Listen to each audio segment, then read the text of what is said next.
lake Bwana ni ngome yetu, linatuongoza kila uchao, linatuongoza kila uchao, linatupa nguvu kila wakati, linatupa nguvu kila wakati. Neno lake Bwana ni ngome yetu, neno lake Bwana ni ngome yetu, linatuongoza kila uchao, linatuongoza kila uchao, linatupa nguvu kila wakati, linatupa nguvu kila wakati. Bwana asifiwe. Tuweze kufungua nyimbo standard, wimbo 258,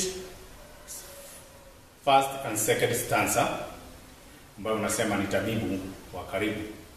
Ni tabibu wa karibu, tabibu wa ajabu, na rehema za daima ni dawa yake jema.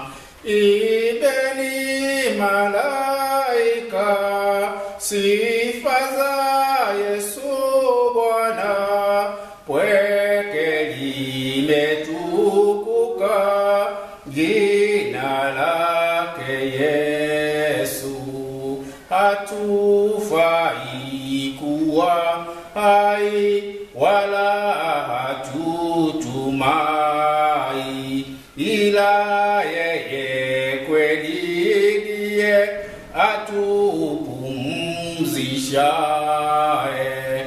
Ibeni malaika sifa za Yesu Bwana, pweke limetukuka jina lake Yesu. Na tuombe. Baba na Mungu wetu, twaja mbele zako tukiwa na shukrani kuu kwa vile umekuwa pamoja nasi tangu wakati tulipokuwa hapa tukikuabudu. Umetulisha, umetuchunga, umekuwa pamoja nasi wiki nzima. Tukushukuru sana Bwana. Na pia tunataka kutubu dhambi zetu ili ututakaze tunapoanza ibada hii, na uje Bwana ujidhihirishe katika kikao hiki. Manyumbani kwetu Bwana tunakuhitaji, tunapoendelea tukinena mausia yako, guza watu wetu na uendelee kuwabariki, uendelee kuondolea shida na magonjwa ili waishi na maisha ya furaha Bwana. Tunakusihi Bwana, uje uanze nasi na umalize nasi, kwa Yesu Kristo Bwana wetu. Amen. Wapendwa, nataka kuwatangazia notices. Ikiwa ya kwanza ni kuwasalimu nyote mahali pote mlipo. Nataka kuwasalimia katika jina la Yesu. Hamjambo. Ni matumaini yangu ya kuwa Bwana anaendelea kuwalinda, Bwana anaendelea kuwapa furaha, Bwana anaendelea kuwakinga na maradhi na shida zinazoendelea katika dunia nzima wakati huu. Nami pia ni mzima. Yesu Kristo ni Mwokozi na anaendelea kufurahisha moyo wangu. Bwana asifiwe. Ningetaka kukumbusha kwamba kile Ijumaa saa 5 ndio tunakuja hapa kanisani na kuweza kupeana sermon hii ya kila Jumapili ili kulisha watu wetu, na Bwana ameendelea kutulisha ili nasi tuendelee tukilisha watu wake. Nataka pia kushukuru kwa sababu ya vile mmeendelea mkiliangalia kanisa katika matoleo yenu, na tunaendelea tukiwaombea Bwana aendelee na kuwabariki ili nanyi muendelee mkiipatia support kanisa kwa majukumu na kwa mahitaji yake. Pia ningetaka kuwashukuru wale wote wamepeana vipawa vyao kwa sababu ya wale walio na haja, kama wale wana chakula tumeendelea tukipokea, na basi tuwashukuru nyote na muendelee mkifanya mkifanya kazi hiyo, mkipeana kwa ukarimu, kwa sababu Mungu wetu ni mwema. Pia hatusahau kuwaombea kila dakika, ili Bwana aweze kukaa nanyi mahali pote mlipo na aweze kuwatunza, na Bwana asifiwe. Matangazo yetu ya leo ni hayo. Basi ni kuingia katika neno letu la siku ya leo. Bwana asifiwe. Somo letu la leo litatoka katika Injili ya Yohana Mtakatifu mlango wa 15 kuanzia aya ya kwanza na kuteremka, ambapo Yesu alisema, mimi ndimi mzabibu wa kweli na Baba yangu ndiye mkulima. Kila tawi ndani yangu lisilozaa uliondoa, na kila tawi lizaalo ulisafisha, ili lizidi kuzaa. Ninyi mmekwisha kuwa safi kwa sababu ya lile neno nililowaambia. Kaeni ndani yangu, nami ndani yenu. Kama vile tawi lisiloweza kuzaa peke yake lisipokaa ndani ya mzabibu, kadhalika nanyi msipokaa ndani yangu. Mimi ni mzabibu, ninyi ni matawi. Akae ndani yangu nami ndani yake, huyo huzaa sana. Maana pasipo mimi ninyi hamwezi kufanya neno lolote. Mtu asipokaa ndani yangu hutupwa nje kama tawi na kunyauka. Watu hukusanya na kutupa motoni, yakateketea. Ninyi mmekaa ndani yangu na maneno yangu yakikaa ndani yenu, ombeni mtakalo lolote, nanyi mtatendewa hayo. Hiyo hutukuzwa Baba yangu, kwa vile mzaavyo sana, ninyi mtakuwa wanafunzi wangu. Kama vile Baba alivyompenda mimi, nami nilivyowapenda nyinyi, kaeni katika pendo langu. Mkishishika amri zangu, mtakaa katika pendo langu, kama vile mimi nilivyolishika amri ya Baba yangu na kukaa katika neno lake. Hayo nimewaambia ili furaha yangu iwe ndani yenu, na furaha yenu itimize. Amri zangu ndio hii, mpendane kama nilivyowapenda ninyi. Hakuna aliye na upendo mwingi kuliko huu, na mtu kutoa uhai wake kwa ajili ya rafiki zake. Na hilo ndio neno la Bwana. Bwana asifiwe.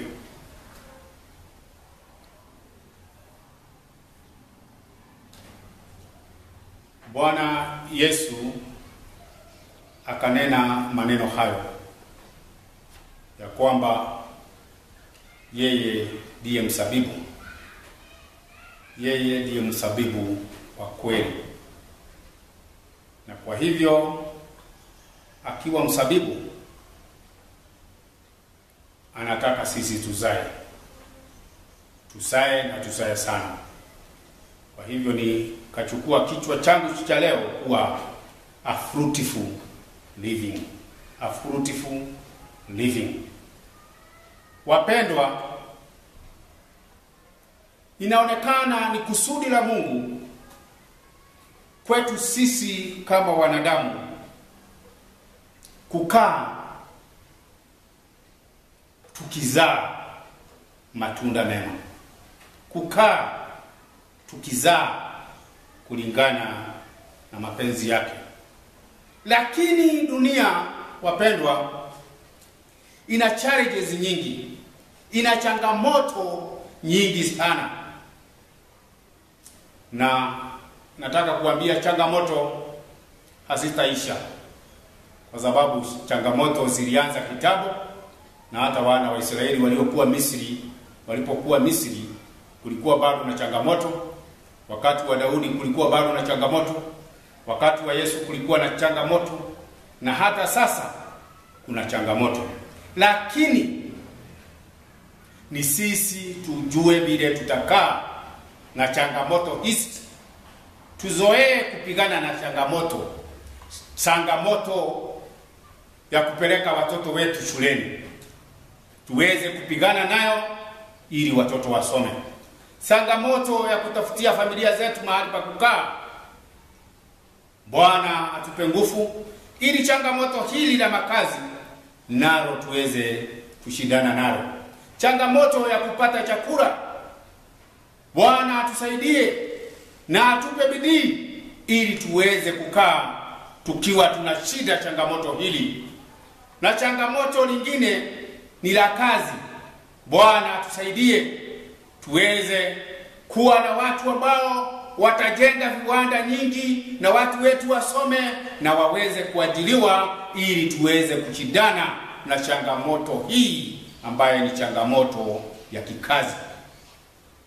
Na pia serikali yetu iunde miundo dhabiti, proper planning, kwa sababu changamoto za Budalangi zimekuwa pale tangu hata labda hatuja kuwepo katika ulimwengu huu, lakini hata sasa miaka mingi bado changamoto ya mafuriko inaendelea kumaliza watu.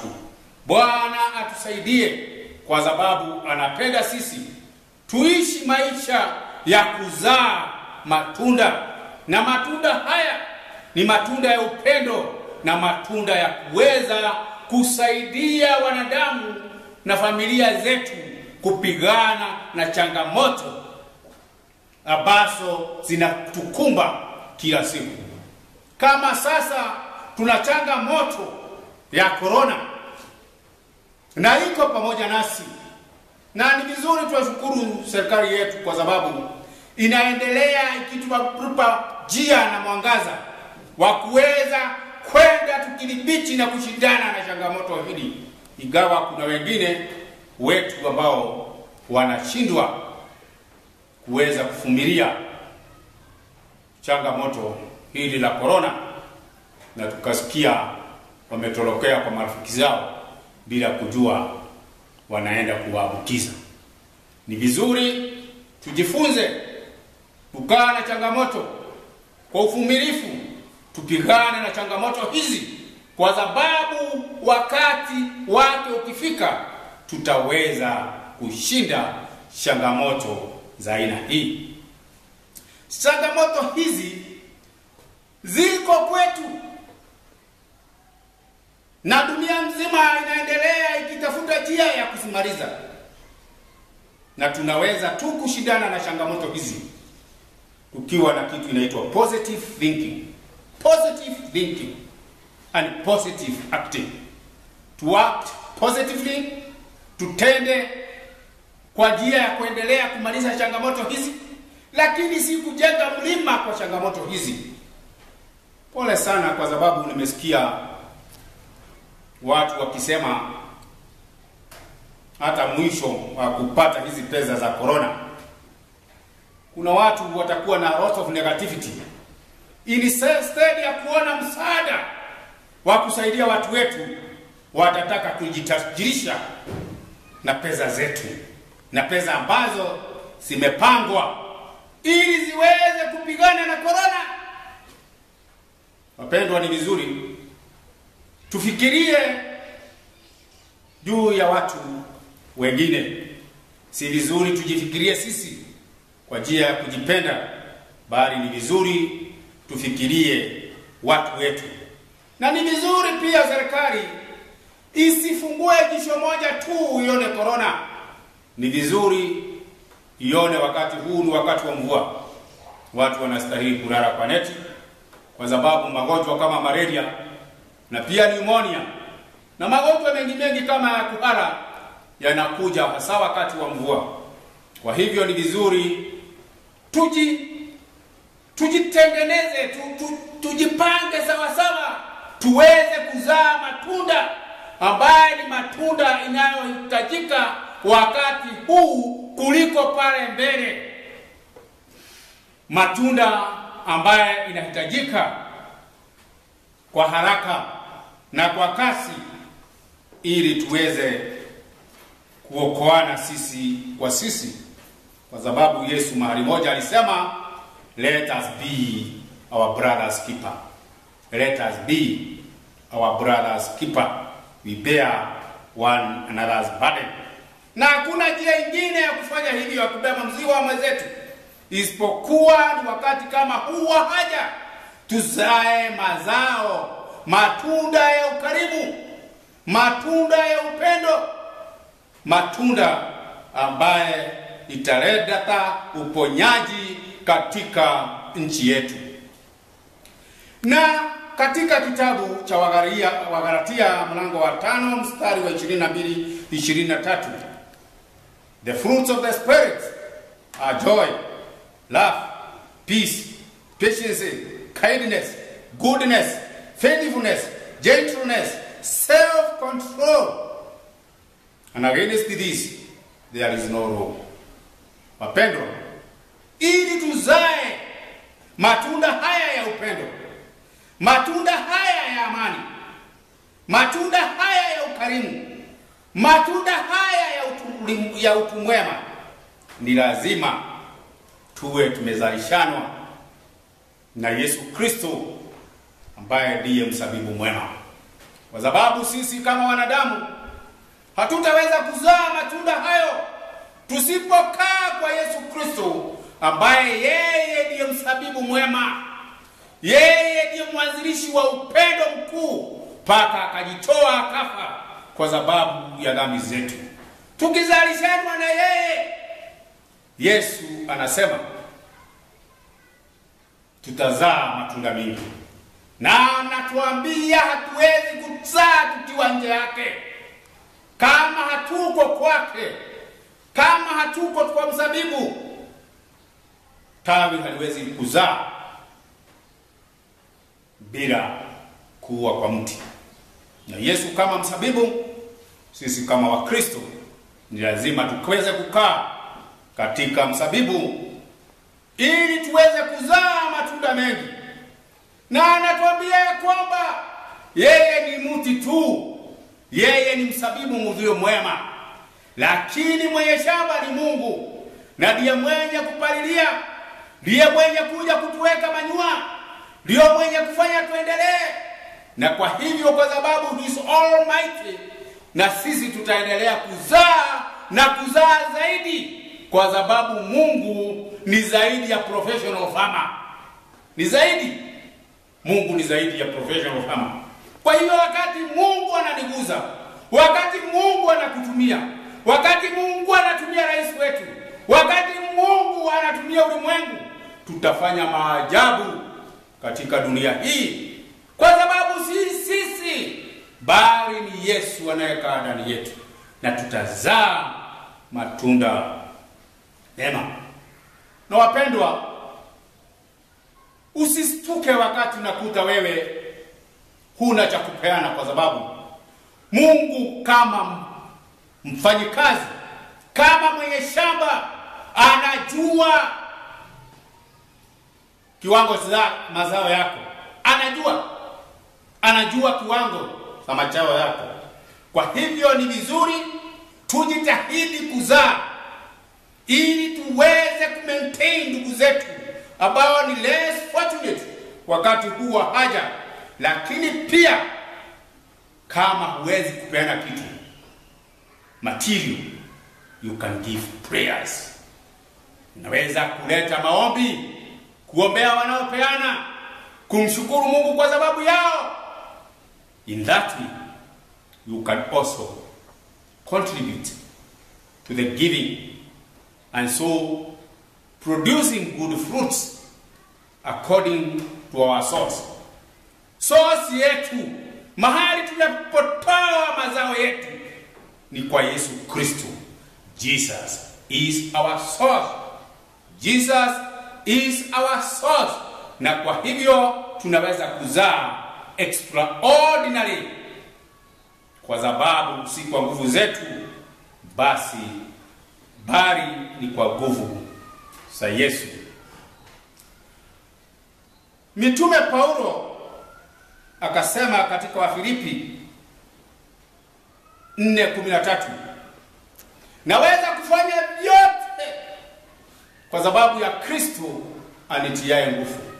Wapendwa, kwa kuzaa mazao mema na kuishi maisha ya kuzaa mazao mema, si kwa nguvu zetu, sio kwa elimu yetu, si kwa fedha yetu, bali ni kwa Yesu Kristo ambaye hututia nguvu, ambaye hutupa nguvu. Kwa hivyo tutaendelea kuzaa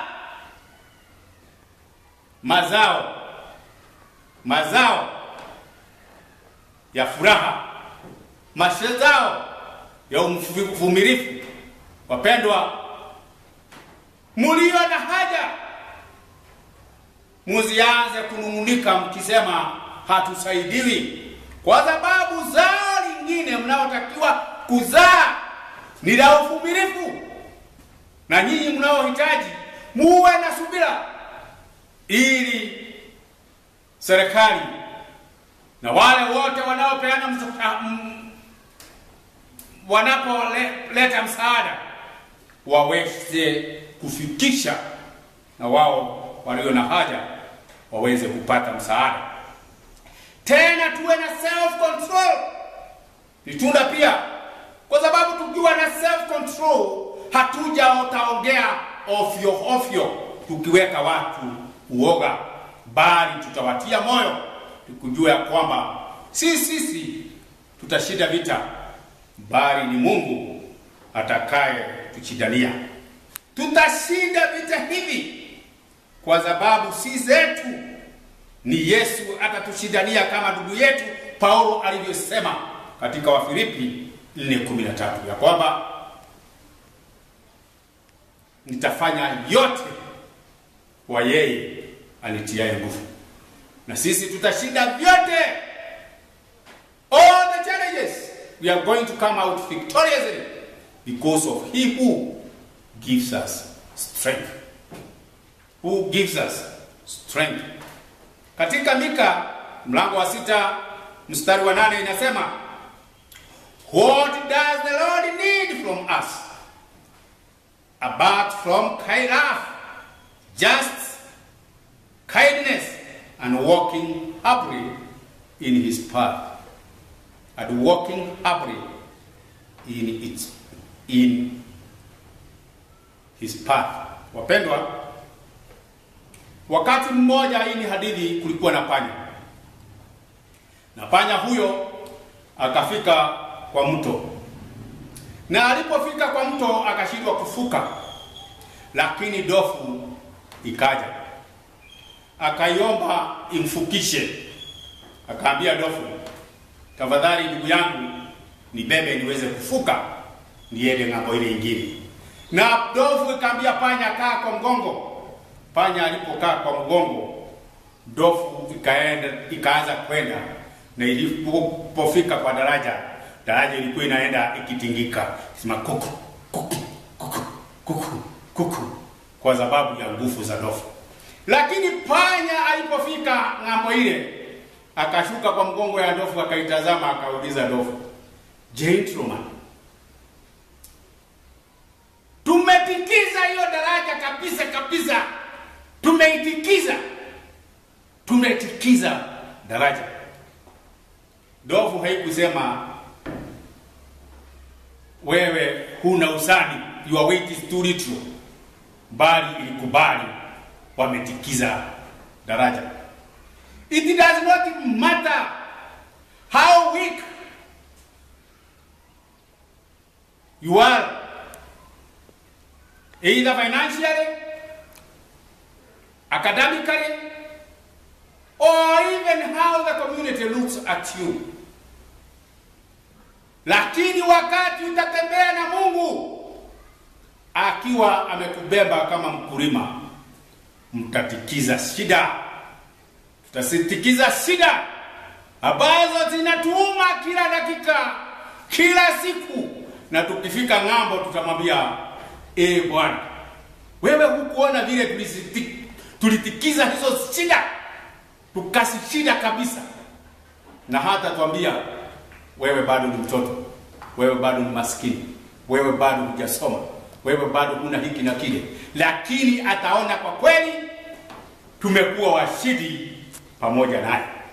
Bwana atusaidie kukaa ndani ya Yesu, ambaye hapo tutapata nguvu ya kupigana na shida, kwa sababu Mwokozi wetu na Mungu Baba yetu naye atatuprune, atatusafisha ili tuweze kuzaa matunda mema. Mungu atusaidie tuweze kuzaa matunda ambaye ni matunda mema. Wapendwa, wakati tunapoangalia shida zetu, wacha tusiangalie shida zetu tuone kushindwa, lakini tuangalie shida zetu na jisho la ushindi, na jisho la ushindi. Kwa sababu tukiangalia shida zetu na jisho la ushindi, Mungu atatupa nguvu. Lakini tukiangalia na jisho la kushindwa, tutaanza kutorokea shida, na kwa hivyo hatutazaa matunda kama vile Mungu wetu anavyozataka tumzalie matunda mengi. Lakini tukizitazama na nguvu na jisho la ushindi, we are going to improve even in our planning to tackle the challenges that are ahead of us. We are going to improve on ways and means of tackling the challenges ahead of us. And slowly by slowly, we are going to be effective. We are going to be effective. Utaona tumeanza kupoteza shida hizo. Tumeanza kupoteza kushinda shida hizo. Nataka kushukuru sana kwa sababu juzi tuliposema watu walete chakula ili tuweze kusaidia wenzetu, hata ingawa kuna challenges, wengine wanaweza kuleta chakula na tunaweza kuendelea na kuzaa matunda haya ya upendo na ukarimu kwa sababu ya Mungu wetu. Wapendwa, nitawaambia katika kitabu cha Samueli wa kwanza 17 mstari wa 47, Daudi alisema, the battle is the Lord's. The battle is not mine, it is for the Lord. And so the battle of conquering the challenges is not ours, it is for the Lord. And we can only conquer if we remain in the true vine, which is our source of strength that can make us continue bearing fruits. Majitu walifanya mambo mengi sana extraordinary wakati wa zamani. Majitu. Na sisi kwa sababu ya kumtumainia Yesu aliye mzabibu mwema, tunaweza kuwa majitu ya wakati huu kwa kupeana, kwa kushikilia kanisa, kwa kuonyesha upendo, kwa utu wema. Na hii tunaweza kufanya wakati tunajua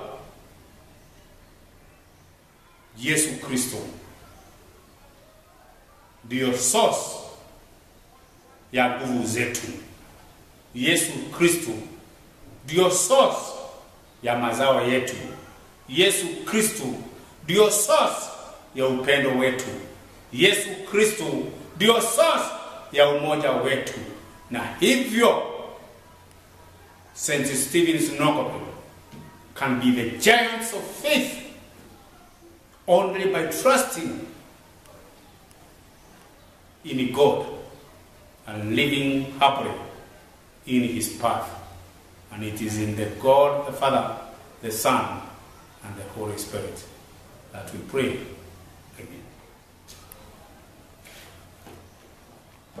Acheni tuombe, wapendwa. Baba na Mungu wetu, sisi watu wako hatufai kuzaa matunda mema kwa nguvu zetu, kwa sababu sisi ni kama zabibu mwitu. Lakini Bwana, tukikaa ndani yako, umetuahidi ya kuwa tutazaa matunda mema, na hata wewe utakaa ndani yetu na sisi ndani yako. Kwa kuomba ukae ndani yetu kama St. Stephen's Nokopil, ukae ndani yetu kama viongozi wa taifa la Kenya, ukae ndani yetu kama wananchi, ili kila wakati tuweze kuzaa matunda mema. Na mahali Bwana unaona hatuwezi, twakusihi ututengeneze ili tuweze kuzaa, kwa sababu kuna kilio kwa watu wengi wanaokuhitaji.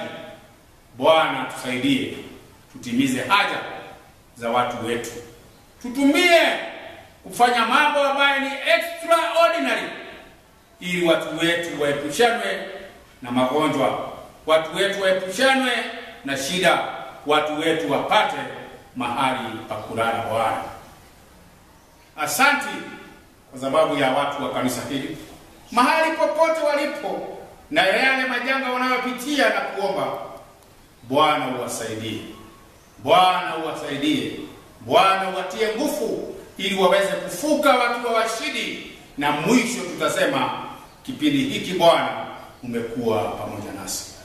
Waliopungukiwa na chakula, Bwana tengeneza njia wapate lishe. Waliopungukiwa na malipo ya nyumba, Bwana tengeneza ili wapate pesa hizo. Wale wanaofanya mitihani Bwana na shule zimefungwa, wape afueni na wafanye bidii wakigoja mitihani, kwa sababu mwishoe watakuja kufanya mitihani yao. Wale hawaendi kazini, Bwana fanya hima makazi zao sifunguliwe, Bwana waweze kurudi kazini, waendelee na kujitunza wenyewe na kutunza wengine, kwa sababu himizo lako ni tuweze kuzaa matunda ya wema, matunda mengi, nawe utulinde. Bwana, tulinde toka wakati huu, tulinde na utuongoze, maana tuomba kwa Yesu Kristo Bwana wetu. Amen.